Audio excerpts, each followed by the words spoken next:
जो बाहर है वो एक स्वप्न से ज्यादा नहीं, और जो सत्य है वो भीतर है। जो दृश्य है वो परिवर्तन है, और जो दृष्टा है वो सनातन है। सत्य की खोज में विज्ञान बाहर देखता है, धर्म भीतर देखता है। विज्ञान परिवर्तन की खोज है, धर्म शाश्वत की, और सत्य शाश्वत ही हो सकता है। इस शाश्वत सत्य की दिशा में तीसरा सूत्र साक्षी भाव है।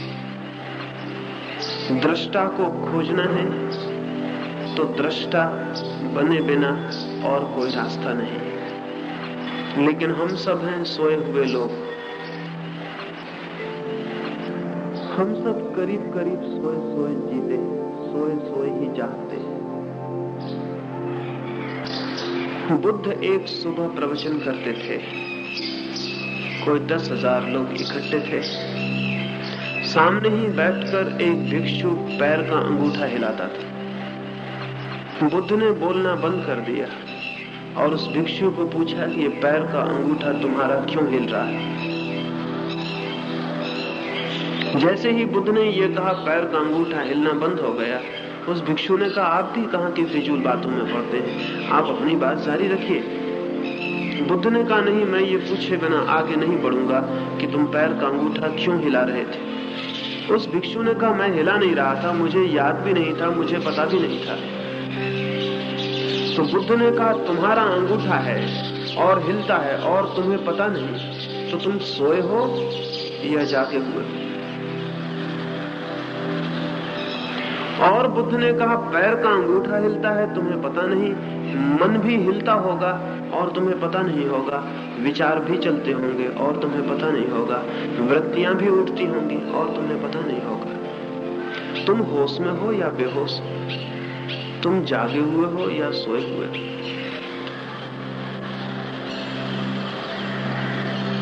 यदि हम गौर से देखें तो आंखें खुले होते हुए भी हम अपने को होश में नहीं कह सकते। हमारा मन क्या कर रहा है इस क्षण, वो भी हमें ठीक ठीक पता नहीं। अगर कभी 10 मिनट एकांत में बैठ जाएं, द्वार बंद कर लें और मन में जो चलता हो उसे कागज पर लिख लें, जो भी चलता हो ईमानदारी से, तो उस कागज को आप अपने प्रियजन को भी बताने के लिए राजी नहीं होंगे। मन में ऐसी बातें चलते हुए मालूम पड़ेंगी कि लगेगा क्या मैं पागल हूं। ये बातें क्या हैं जो मन में चलती, खुद को भी विश्वास नहीं होगा कि ये मेरा ही मन है जिसमें ये सारी बातें चलती। लेकिन हम भीतर देखते ही नहीं, बाहर देखकर जी लेते हैं, मन में क्या चलता है पता भी नहीं चलता। और यही मन हमें सारी क्रियाओं में संलग्न करता है। इसी मन से क्रोध उठता है, इसी मन से लोभ उठता है, इसी मन से काम उठता है। इस मन के गहरे में ना हम कभी झांकते हैं, ना कभी इस मन के गहरे में जागते हैं। जो भी चलता है यंत्रवत, सोए सोए हम सब कर लेते हैं। अगर आपने कभी क्रोध किया हो तो शायद ही आप ये कह सकें कि मैंने क्रोध किया है। आपको यही कहना पड़ेगा, क्रोध आ गया। आज तक किसी आदमी ने क्रोध किया नहीं है, क्रोध सदा आया है। आप क्रोध के कर्ता नहीं हैं, आप सिर्फ क्रोध के विक्टिम हैं, शिकार हैं। आप पूरी जिंदगी स्मरण करें तो ये नहीं कह सकते कि मैंने एक बार क्रोध किया था। क्रोध में करने में आप मालिक नहीं थे। अगर मालिक होते तो आपने किया ही नहीं होता।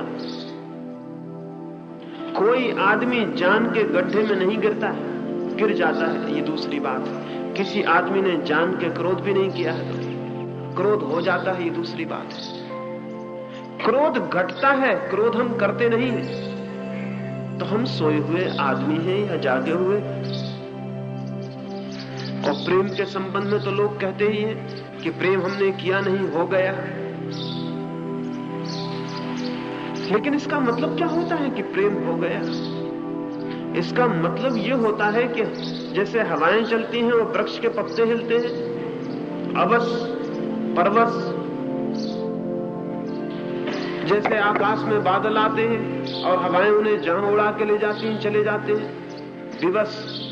क्या वैसे ही हमारे भीतर भी चित्त में भावनाएं उठती हैं, प्रेम की, क्रोध की, घृणा की, और हम विवश होकर उनके साथ हिलते डोलते रहते हैं? हमारा कोई वश नहीं है, हम अपने मालिक नहीं। एक फकीर था यूनान में, गुरजीएफ, वो तो कहता था आदमी यंत्र है। वो ये मानता ही नहीं था कि सभी लोगों के भीतर आत्मा है। वो कहता था जो सोए हुए हैं उनके भीतर आत्मा मानने का कारण क्या है? जागृत कोई हो तो ही उसके भीतर आत्मा मानने का कारण है। अगर आत्मा है भी तो सोई हुई है। हमारा सारा व्यक्तित्व भी सोया हुआ है। न हमने कभी क्रोध किया है, न हमने प्रेम किया है। चीजें घटती रही हैं और हम उनके साथ हिलते रहे हैं, डोलते रहे, यंत्रवत। जैसे किसी ने बटन दबा दी हो और बिजली जल गई, तो बिजली ये नहीं कह सकती कि मैं जल गई हूं, वो यही कह सकती है जलना हो गया।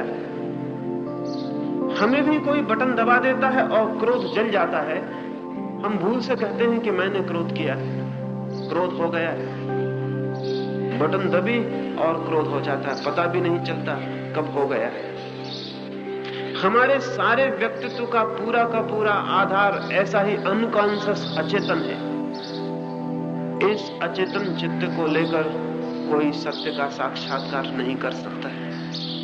सत्य के साक्षात्कार के लिए कॉन्शियस, चेतन, होश से भरा हुआ होना जरूरी है।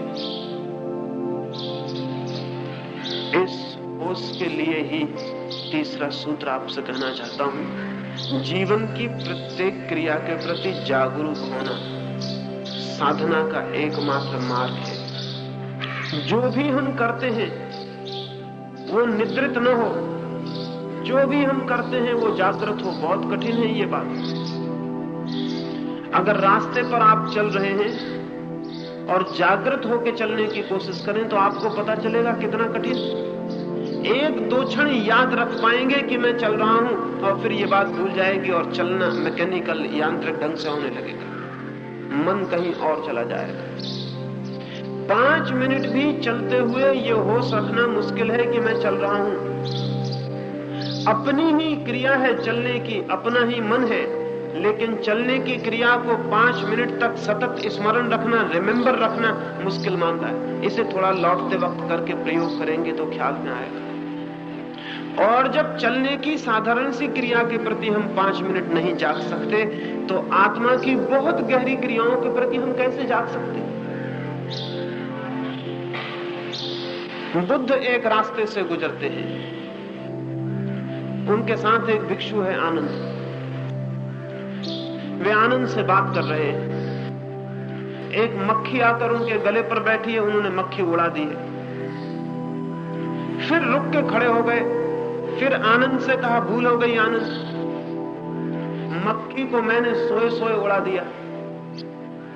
तुमसे बात करता रहा और हाथ मशीन की तरह गया और मक्खी को उड़ा दिया, गलती हो गई। फिर उस जगह हाथ ले गए जहां मक्खी बैठी थी, अब मक्खी वहां नहीं है, वो कभी की उड़ चुकी। फिर वहां हाथ ले गए, फिर उस मक्खी को उड़ाया जो नहीं थी। आनंद ने कहा, आप ये क्या कर रहे हैं? बुद्ध ने कहा, अब मैं जाग कर मक्खी को उड़ा रहा हूं जैसे कि मुझे उड़ाना चाहिए था। मैंने नींद में हाथ उड़ा दिया, वो होश में नहीं था हाथ, वो यांत्रिक था, वो आत्मिक नहीं था। अब मैं उस तरह हाथ ले जा रहा हूं जागकर, जैसे कि मुझे ले जाना चाहिए था। कभी आपने ख्याल किया, इस हाथ को नीचे से ऊपर तक उठाएं होश से भर के, आपको पूरा पता हो कि हाथ उठ रहा है, और आप हैरान हो जाएंगे। जितनी देर आप जागे रहेंगे कि हाथ उठ रहा है, उतनी देर चित्त शांत हो जाएगा। जागृत चित्त शांत होता है, सोया चित्त अशांत होता है। रास्ते पर चल के देखें 10 मिनट भी, जागे हुए, और जितनी देर होश रहेगा कि मैं चल रहा हूं, उतनी देर चित्त शांत रहेगा। जैसे ही होश जाएगा, चित्त अशांत हो जाएगा।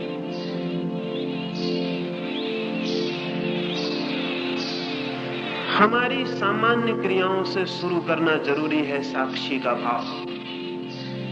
चलते, उठते, खाना खाते, सुनते, बोलते। अभी मैं बोल रहा हूं और आप सुन रहे हैं। ये सुनना दो तरह से हो सकता है। या तो सोए सोए आप सुन रहे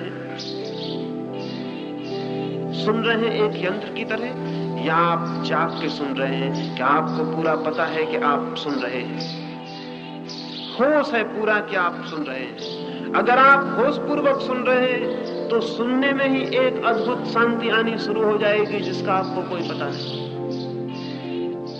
यही प्रयोग करके देखें। मुझे सुन रहे हैं, इस तरह सुने कि आपको पूरी तरह पता है कि आप सुन रहे हैं। सिर्फ कान पे चोट नहीं पड़ रही, पीछे मन पूरी तरह जाग कर सुन रहा है। मन साक्षी है कि सुनने की क्रिया हो रही है और मन एकदम शांत होने लगेगा। सुनने में भी शांत होने लगेगा। भोजन कर रहे हैं तो भोजन करें जाग कर, और जैसे ही जाग कर भोजन करेंगे, भोजन करने की क्रिया ही रह जाएगी, मन और कहीं नहीं जाएगा। जाग कर कोई भी काम होगा तो मन इधर उधर भागना बंद कर देगा। सोया हुआ मन भागता है, जागा हुआ मन नहीं भागता है। जापान में एक फकीर था, बोकोजू। वो लोगों को वृक्षों पर चढ़ने की कला सिखाता, और वो ये कहता था कि वृक्षों पर चढ़ने की कला के साथ ही मैं जागने की कला भी सिखाता हूं। अब फकीर को वृक्षों पर चढ़ने की कला सिखाने से कोई प्रयोजन भी नहीं, लेकिन उस फकीर ने बड़ी समझ की बात खोजी थी कि जागना और वृक्ष पर चढ़ना एक साथ सिखाना आसान था। जापान का एक राजकुमार उस फकीर के पास वृक्ष पर चढ़ना सीखने गया। कोई 150 फीट ऊंचे सीधे वृक्ष पर उस फकीर ने कहा कि तुम चढ़ो, और वो फकीर नीचे बैठ गया। राजकुमार जैसे जैसे ऊपर जाने लगा, उसने नीचे लौट कर देखा, वैसे वैसे फकीर ने आंख बंद कर ली। राजकुमार 150 फीट ऊपर चढ़ गया, जहां से जरा भी चूक जाए तो प्राणों का खतरा है। तेज हवाएं हैं, वृक्ष कपता है, आखिरी शिखर तक जाके उसे वापस लौटना है। सांस लेने तक में डर लगता है, और वो फकीर कुछ भी नहीं बोलता, चुपचाप नीचे बैठा है। न बताता है कैसे चढ़ो, न कहता है कि क्या करो। फिर वो वापस लौटना शुरू हुआ। जब कोई 15 फीट ऊपर रह गया, तब वो फकीर छलांग लगा के खड़ा हो गया, और उसने कहा सावधानी से उतरना, होश से उतरना। राजकुमार बहुत हैरान हुआ कि कैसा पागल है। जब मैं 150 फीट ऊपर था तब चुपचाप बैठा रहा, और अब जब मैं 15 फीट कुल ऊंचाई पर रह गया हूं, जहां से गिर भी जाऊं तो अब बहुत खतरा नहीं है। वहां इन सज्जन को होश आया है, चिल्ला रहे हैं कि सावधान, होशियारी से उतरना, बोधपूर्वक उतरना, गिर मत जाना। नीचे उतरा और उसने कहा मैं बहुत हैरान हूं, जब मैं 150 फीट ऊपर था तब तुमने सावधानी के लिए नहीं कहा, और जब 15 फीट नीचे से केवल 15 फीट रह गया तब तुम चिल्लाने लगे। उस फकीर ने कहा जब तुम 150 फीट ऊपर थे तब तुम खुद ही सावधान थे, मुझे कुछ कहने की जरूरत न थी। खतरा इतना ज्यादा था कि तुम खुद ही जागे हुए रहे हो। लेकिन जैसे जैसे तुम जमीन के करीब आने लगे, मैंने देखा कि नींद ने पकड़ना तुम्हें शुरू कर दिया है, तुम्हारा होश खो रहा है। उस फकीर ने कहा जिंदगी भर का मेरा अनुभव है, लोग जमीन के पास आके गिर जाते हैं, ऊपर से कभी कोई नहीं गिरता। ऊपर इतना खतरा होता है कि आदमी जागा होता है। और उस राजकुमार से उसने कहा कि तुम सोचो, जब तुम 150 फीट ऊपर थे, हवाएं जोर की थी और वृक्ष कपता था, तब तुम्हारे मन में कितने विचार चलते थे। उसने कहा विचार? एक विचार नहीं चलता, बस एकमात्र होश था कि जरा चूक न जाऊं। मैं उस वक्त पूरी तरह जागा हुआ था। तो उस फकीर ने पूछा उस जागन में तुम्हें कोई विचार नहीं थे? मन अशांत था, दुखी था, परेशान था, स्मृतियां आती थी, भविष्य की कल्पना आती थी? उसने कहा कुछ भी नहीं आता, बस मैं था। 150 फीट की ऊंचाई थी, प्राण खतरे में था। वहां कुछ भी ना अतीत था ना भविष्य था, बस वर्तमान था। वही क्षण था और कपती हुई हवाएं थी और प्राण का खतरा था और मैं था, मैं पूरी तरह जागा हुआ था। उस फकीर ने कहा, तो तुम समझ लो, अगर इस तरह तुम 24 घंटे जागे रहने लगो तो तुम उसे जान लोगे जो आत्मा है। इसके अतिरिक्त तुम नहीं जान सकते हो। ये जान के हैरानी होगी कि बहुत बार खतरों में आदमी को आत्मा का साक्षात्कार हो जाता है। और ये भी जान के हैरानी होगी कि खतरे का जो हमारे भीतर आकर्षण है वो आत्मा को पाने का ही आकर्षण है। खतरे का भी एक आकर्षण है, डेंजर का भी एक आकर्षण है हर एक के भीतर। और जब तक आदमी में थोड़ा बल होता है, खतरे का एक मोह होता है, खतरे को स्वीकार करने की इच्छा होती है। एक आदमी था, अभिनेता, उसने अमेरिका में रह के लाखों रुपए कमाए, जापानी था, फिर लौटता था वापस। तो उसने सोचा सारी दुनिया घूमता हुआ चलूं। सारी संपत्ति कोई 80 लाख रुपए लेकर लौटता था। अब उसने ख्याल छोड़ दिया था काम करने का, अब रुपए कमा लिए थे, अब चुपचाप एक झोपड़ा बनाकर कहीं जंगल में रहेगा। वो पेरिस रुका आके अपनी यात्रा में। जिस होटल में ठहरा था उस होटल में किसी परिचित ने कहा कि पेरिस आए हो तो पेरिस के जुआ घर देखना बहुत जरूरी है, उनको बिना देखे व्यर्थ है, पेरिस तुमने देखा ही नहीं, तो पेरिस का जुआ घर जरूर देख लो।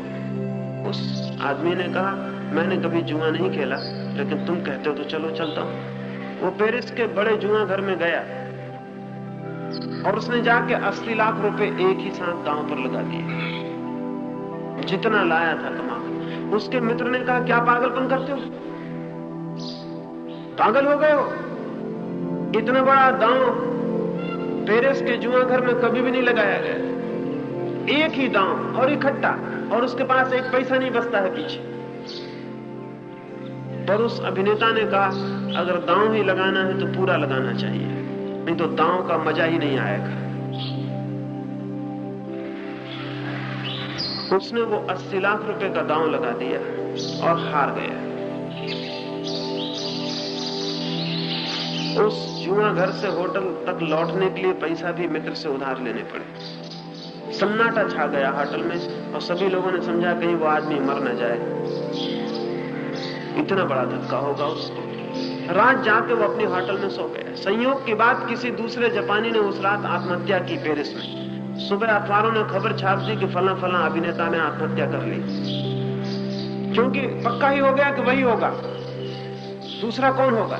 सुबह जब वो उठा, उसने अखबार पढ़ा तो उसने छपा है कि उसने आत्महत्या कर ली। वो बहुत हैरान हुआ। उसने मैनेजर को बुला के कहा कि किसने अखबार में खबर छाप दी कि मैं मर गया। मैं मरा नहीं, मैंने कल आत्महत्या नहीं की, जुए के दांव के वक्त मुझे पहली बार आत्मा का साक्षात्कार हो गया। जब मैंने सब दांव पर लगा दिया तो श्वास भी मेरी रुक गई, विचार भी मेरे रुक गए, एक क्षण को दुनिया मिट गई मेरे लिए, दांव ही रह गया। मैं उसी पर जागा हुआ रह गया, क्योंकि पूरे जीवन का सवाल था। और उस मौन में, उस जागृति में मैंने जो जाना है वो 80 लाख से बहुत ज्यादा का है। मैंने कुछ खोया नहीं, मरने का सवाल नहीं, मैंने कुछ पा लिया जो जिंदगी भर में मुझे कभी भी जिसकी सुगंध नहीं मिली थी। आप जान के हैरान होंगे कि जुए का मोह और मजा, खतरे का मोह और मजा भी मनुष्य की आत्मा को जानने की गहरी प्यास से ही पैदा होता है। पहाड़ों पर चढ़ने की इच्छा, समुद्रों में तैरने की इच्छा, खतरों में उतरने की इच्छा, युद्धों के मैदान पर चले जाने की इच्छा भी मनुष्य के आत्म साक्षात्कार की किसी तीव्र कामना से पैदा होती है। क्योंकि लाखों वर्ष के अनुभव के बाद मनुष्य को यह पता चला है कि कभी कभी खतरों में धुआं छूट जाता है, नींद टूट जाती है और वो जो भीतर है उसकी झलक मिल जाती है। लेकिन वो खतरे के कारण नहीं मिलती, वो मिलती है जागरण के कारण। खतरे में जागरण हो जाता है और झलक मिल जाती है। जैसे कोई आदमी अचानक आपकी छाती पे छुरा लेके खड़ा हो जाए तो शायद एक सेकंड को विचार बंद हो जाएंगे, विचार चलेंगे उस क्षण जब कोई छाती पर छुरा लेके खड़ा हो गया। विचार बंद हो जाएंगे, नींद रहेगी उस वक्त, बेहोशी रहेगी, जैसे छुरे की धार काट देगी सारी नींद को। भीतर कोई चीज जग जाएगी जैसी कभी नहीं जगी थी। लेकिन खतरा सवाल नहीं है, असली सवाल जागरण है। अगर हम जागने का प्रयोग कर सकें तो जीवन की सामान्य स्थितियों में भी वो भीतर की धार, वो भीतर का द्वार, वो भीतर का अंधेरा टूट सकता है, नींद टूट सकती है। लेकिन जागने के लिए क्या किया जा सकता है? जागने के लिए 3 सूत्र स्मरण रखने चाहिए। एक तो शरीर की कोई भी क्रिया होश पूर्वक हो, बेहोशी पूर्वक ना हो। शरीर की कोई भी क्रिया, हाथ भी हिले, पैर भी उठे तो होश पूर्वक उठे। और अगर 4-6 महीने निरंतर ध्यान रखा जाए तो शरीर की सब क्रियाएं होश पूर्वक होनी शुरू हो जाती हैं। और जब शरीर की सारी क्रियाएं होशपूर्वक होती हैं तो शरीर से सारे तनाव, सारे टेंशन्स विदा हो जाते हैं। शरीर एकदम रिलैक्स्ड हो जाता है। शरीर इतना हल्का हो जाता है, वेटलेस, जैसे उड़ जाएगा। ऐसा लगने लगता है जैसे शरीर है ही नहीं। शरीर इतना हल्का हो जाता है कि जैसे उड़ सकेगा। जितना होशपूर्वक होगा शरीर का जीवन, उतना ही शरीर हल्का हो जाएगा, उतना ही शरीर नहीं है ऐसा मालूम पड़ने लगेगा। अभी हम शरीर ही हैं, अभी हमें शरीर ही सब कुछ मालूम पड़ता है। शरीर का बहुत वेट है, बहुत वजन है, शरीर पत्थर की तरह है, वही मालूम पड़ता है। उसके भीतर और कुछ मालूम नहीं पड़ता है, क्योंकि शरीर बिल्कुल नींद में चल रहा है, सोया हुआ चल रहा है। कभी आपने ख्याल किया कि नींद में सोए हुए आदमी को उठाइए तो ज्यादा भारी मालूम पड़ेगा, जागे हुए आदमी को उठाने की बजाय? कभी आपने सोचा कि क्या बात हो सकती, वजन तो उतना ही है, चाहे सो चाहे जागो। लेकिन सोया हुआ आदमी तमस से घिर गया है, निद्रा से घिर गया है, निद्रा भार है। जागा हुआ आदमी तमस से छूट गया है, नींद से मुक्त हो गया है। जागना निर्भर होना है, लेकिन ये तो बहुत साधारण जागना है। अगर कोई व्यक्ति अपनी शरीर की प्रत्येक क्रिया के प्रति पूरी तरह जागरूक होकर काम करता है तो शरीर मिट जाता है, जिसको हम विदेह कहते हैं। विदेह का और कोई मतलब नहीं होता, बॉडीलेसनेस। बॉडी रहेगी, शरीर रहेगा, लेकिन शरीर नहीं है ऐसा मालूम पड़ने लगेगा। शरीर के प्रति परिपूर्ण जागृति से विदेह अवस्था की संभावना शुरू होती, और जिसको विदेह होने का अनुभव होता है उसे ही भीतर जो अशरीरी बैठा हुआ है, आत्मा बैठी हुई है, उसकी झलक मिलती। जब तक हमें लगता है हम शरीर हैं, तब तक हमें उसकी झलक नहीं मिल सकती जो शरीर के भीतर छिपा है। और जो शरीर नहीं, शरीर जाए तो हमें उसका पता चल सकता है। जैसे ही शरीर की क्रियाओं के प्रति हम जागरूक होकर व्यवहार करेंगे, एक नया अनुभव होगा, लगेगा शरीर अलग है और मैं अलग हूं। आज ही लौटते वक्त, चलते वक्त आप ख्याल करके चलें कि जाग के चल रहे हैं। आप अपने चलने के एक साक्षी हो गए हैं, एक विटनेस हो गए हैं। आप अपने ही चलने को देख रहे हैं, जान रहे हैं, पहचान रहे हैं। चलने की क्रिया चल रही है और भीतर आप उस क्रिया को देख भी रहे हैं, पहचान भी रहे हैं कि चलना हो रहा है। बायां कदम उठा, दायां कदम उठा, आगे गए, तेजी से जा रहे हैं। चलने की जो क्रिया है, जो मूवमेंट है, उसको आप देख भी रहे हैं। तो आपको फौरन एक अजीब बात मालूम पड़ेगी, पता चलेगा शरीर चल रहा है और मैं नहीं चल रहा हूं। शरीर चल रहा है और मैं नहीं चल रहा हूं। शरीर अलग है और मैं अलग हूं। शरीर और स्वयं के अलग होने का अनुभव बहुत जरूरी है, पहली सीढ़ी है जिससे हम आत्मा के ज्ञान को उपलब्ध होंगे। इसलिए पहला सूत्र है काया स्मृति, remembrance of the body, mindfulness of the body. शरीर के प्रति होश, शरीर के प्रति स्मृति, शरीर के प्रति जागरण। अद्भुत है अनुभव शरीर के प्रति जागने का। दूसरी सीढ़ी पर चित्त के प्रति जागरण, मन के प्रति जागरण। मन में क्या हो रहा है, क्या चल रहा है, हम कभी देखते ही नहीं। हम कभी घड़ी दो घड़ी को बैठकर ये नहीं देखते कि मन में क्या हो रहा है, कैसे विचार चल रहे हैं, कैसी वासनाएं चल रही हैं, कैसी वृत्तियां चल रही हैं।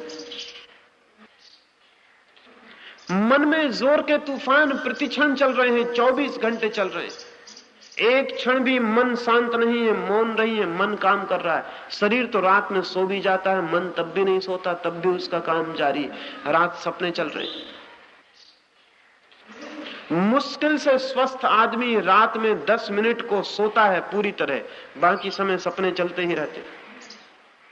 आप कहेंगे हमें तो सुबह याद नहीं रहता। याद नहीं रहेगा, सिर्फ वही सपने याद रहते हैं जो सुबह के करीब, जागने के करीब आने शुरू होते हैं। जब चित्त थोड़ा जागने लगता है तब जो सपने आते हैं वो याद रहते हैं। वो सपने याद नहीं रहते जो पूरी नींद में आते। लेकिन रात भर सपने चल रहे हैं और मन काम कर रहा है, मन पूरे वक्त काम कर रहा है। लेकिन इस मन का हमें कोई होश नहीं है। इस मन को कभी बैठ के हमने देखा नहीं कि क्या कर रहा है। इस मन को भी देखना जरूरी है। कभी घड़ी आधा घड़ी को दिन में, रात में द्वार बंद करके बैठ जाएं, सिर्फ ये देखने के लिए कि मन क्या कर रहा है, लड़ने के लिए नहीं। मन से लड़ना नहीं है कि ये गलत है, ये नहीं आना चाहिए, ये ठीक है, ये आना चाहिए, ऐसा नहीं। मन में जो भी आ रहा है उसे मैं देखूंगा, जैसे फिल्म पर चलती हुई कहानी को कोई देखता है, ऐसे मन के पर्दे पर जो भी चल रहा है मैं देखूंगा। देखने की शर्त है न तो कंडेमिनेशन, निंदा मत करना मन की, अन्यथा देखना बंद हो जाएगा। मन बहुत बारीक है, बहुत डेलिकेट, बहुत सूक्ष्म है। अगर किसी चीज की निंदा की तो वो पीछे सरक जाएगी चीज, फिर वो दिखाई नहीं पड़ेगी। मन के दो हिस्से, एक चेतन मन है और एक अचेतन मन है। चेतन मन बहुत छोटा सा है, अचेतन मन 9 गुना बड़ा है। जैसे ही किसी चीज पर आपने कहा ये बुरी है, ये नहीं होनी चाहिए, वो चेतन से हट के अचेतन में चली जाती है, अंधेरे में चली जाती है। वो आपसे डर गई, वो अब अंधेरे में चली जाएगी। वो रहेगी, जाएगी नहीं कहीं, लेकिन अब आपके सामने नहीं आएगी, आपके पीछे चली जाएगी। मन की निंदा मत करना, लेकिन हमें हजारों साल से यही सिखाया गया है कि मन की निंदा करो। हमें कहा जाता है मन शत्रु है, हमें कहा जाता है मन दुश्मन है, उसका नियंत्रण करो। हमें कहा जाता है मन में जो बुरा है उसको हटाओ, जो अच्छा है उसे लाओ। और हमें पता ही नहीं कि अच्छा और बुरा एक ही सिक्के के दो पहलू हैं। अच्छे और बुरे को अलग नहीं किया जा सकता। अगर कोई आदमी एक ही सिक्के के एक पहलू से मुक्त होना चाहे और दूसरे को बचाना चाहे तो पागल हो जाएगा। फेंको तो दोनों फेंक जाते हैं, बचाओ तो दोनों बच जाते हैं, एक नहीं बचाया जा सकता। लेकिन हमें सिखाया गया अच्छे को बचाओ, बुरे को हटाओ। अच्छा और बुरा एक ही चीज के दो पहलू।